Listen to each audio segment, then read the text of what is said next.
యాశ్వమిస్సయ్య గారి శక్తి కలిగిన నామంలో అనుదినము ఈ కార్యక్రమాన్ని వీక్షిస్తున్న మీ అందరికీ నా హృదయపూర్వక షలోం తెలియపరుస్తున్నాము. పిల్లల ప్రతిరోజు మానుకోండి ఈ కార్యక్రమాన్ని చూస్తున్న మీకు షలోం తెలియపరుస్తూ యోహాను సువార్త 1వ అధ్యాయం 12వ వాక్యంలో తనను ఎందరో అంగీకరించెదరో వారందరికీ అనగా తన నామమందు విశ్వాసం ఉంచు ప్రతి వారికి యావే తండ్రి పిల్లలగుటకు ఆయన అధికారం అనుగ్రహించును అని రాయబడింది. సర్వశక్తిమంతుడు ఈ భూమి ఆకాశములకు కర్త అయిన యావే ఆయన అంటాడు తన పిల్లలగుటకు పూర్తిగా అధికారం ఇచ్చినట్లుగా రాయబడింది. ఎలాగూ అంటే ఆయన నామాన్ని అంగీకరిస్తే, ఆయన నామం ఏంటో తెలుసుకుంటే, ఆయన చెప్పిన ప్రకారంగా ఆ శ్రేష్టమైన నామంలో ఉన్న సంతోషాన్ని మనము తెలుసుకుంటే సృష్టికర్త పిల్లలు అవుతామని ఈ వాక్యం ద్వారా మనం నేర్చుకుంటాం.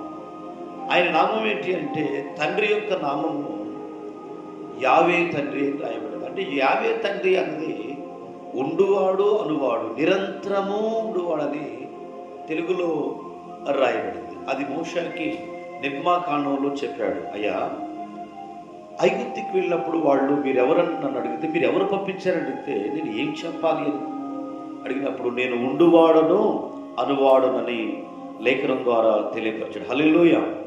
కనుక మొదటి యోహాను పత్రిక 3వ అధ్యాయం 1వ వచనంలో మనము యావే తండ్రి పిల్లలమని, నిజంగా పిలువబడుటకు యావే తండ్రి మనకి ఎట్లా ప్రేమ అనుగ్రహించునో చూడండి. మనము యావే పిల్లలమే, ఈ ఏటు చేత లోకం మనలను ఎరగదు గనుక, ఎలా అనగా అది ఆయనను ఎరగలేదని రాయబడింది. మనము తన ప్రేమ చేత మనం పిల్లలుగా, కుమారులుగా, కుమార్తెలుగా మనము ఆయన పిల్లలమని నిరూపించబడింది. ప్రియ సహోదరి సహోదరులారా, సర్వోన్నతుడికి పిల్లలు అవ్వటం అంటే ఏంటి అని అంటే, మీరు మీ ఫలము గొప్పదై ఉండును.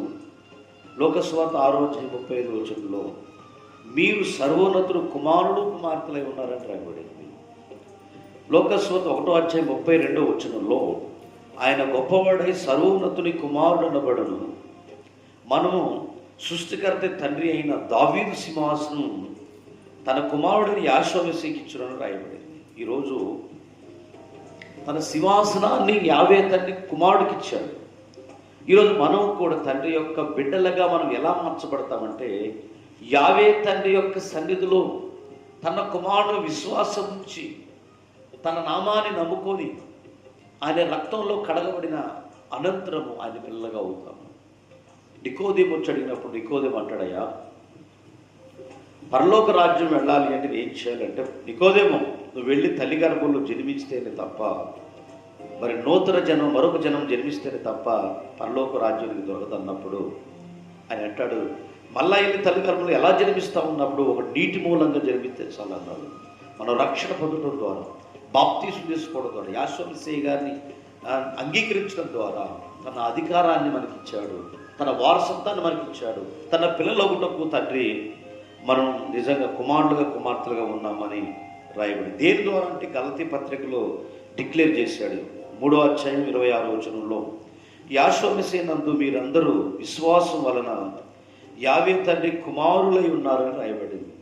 కుమారులకి స్వాస్థ్యం ఇవ్వబడింది కాబట్టి కుమార్తెలు కుమారులు అనిపించుకోవాలంటే వారసత్వం పొందితేనే ఈ భూలోకుల ఆస్తిపాస్తులు పంచిపెడతారు.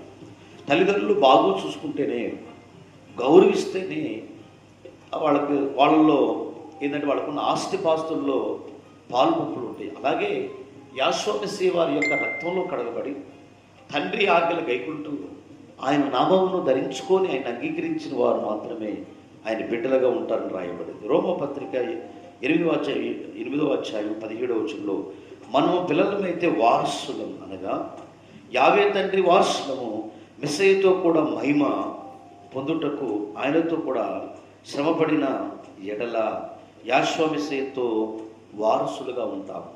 శ్రమపడకుండా, స్వార్థ ప్రకటించకుండా, యాషో నడిచిన అడుగుజాడులు నడవకుండా, ఆయన చూపిన మార్గాల్లో మనం విడవకుండా కొనసాగిస్తూ ఆయన ఏదైతే చెప్పాడో దాని ప్రకారంగా జీవిస్తే తప్ప ఆయన కుమారులుగా కుమార్తెలుగా వారసులుగా మనము చేయబడమని ఈ రోమపత్రికలో రాయబడింది. దేని ద్వారా అంటే విశ్వాసం వల్లనే అంటాడు. ఈరోజు ప్రియ సహోదరి సహోదరులారా, ఎందరైతే ఆయన నామాన్ని అంగీకరిస్తున్నారా? నువ్వు నమ్మావా? నమ్మావండి. అలాగే నేను నమ్మితే గొప్ప కార్యాలు కళ్ళారా చూస్తామని లేఖనం ద్వారా తెలియపరచబడింది. ఈరోజు ఒక స్త్రీకి బాధ కలిగినప్పుడు, ఆమె రక్తస్రావం కలిగి బాధపడుతుంటే, అమ్మా నన్ను ఎందుకు ముట్టుకున్నావు అని అనలే.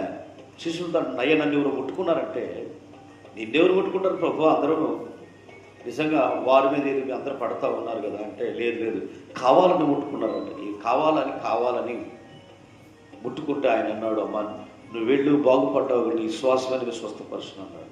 మన విశ్వాసమే మన బాగు చేస్తే, మన భక్తులుగా విశ్వాసమందు గొప్పవాళ్ళుగా కావాలంటే, ఆయన బిడ్డలుగా కుమారులుగా మనం ఉండాలంటే, ఆయన నామాన్ని ధరించే వారిగా ఉన్న అట్టి కృపాధన్యత ఈరోజు ఈ వాగ్దానాలు చూస్తున్న మీ అందరికీ ఆయన సన్నిధి నింపునుగా. ఆమె ప్రార్థన చేస్తున్న మీ అందరికీ కృప కలిగిన తండ్రి పరిశుద్ధుడు జీవాధిపతి, ఎందరైతే నీ నామాన్ని అంగీకరించేవారు యావే వారసత్వం పొందుతారు, కుమార్తెలుగా ఉంటారని మాతో మాట్లాడాలి. ఈరోజు నీ బిడ్డలుగా మీ బ్రతుకులకు సాధించమని, ఎందరైతే ఈ కార్యక్రమాన్ని చూస్తారో వారి పిల్లల కుటుంబాన్ని దీవించమని యాషువా మెస్సయ్య గారి నామం అడుగుతున్నాం తండ్రి.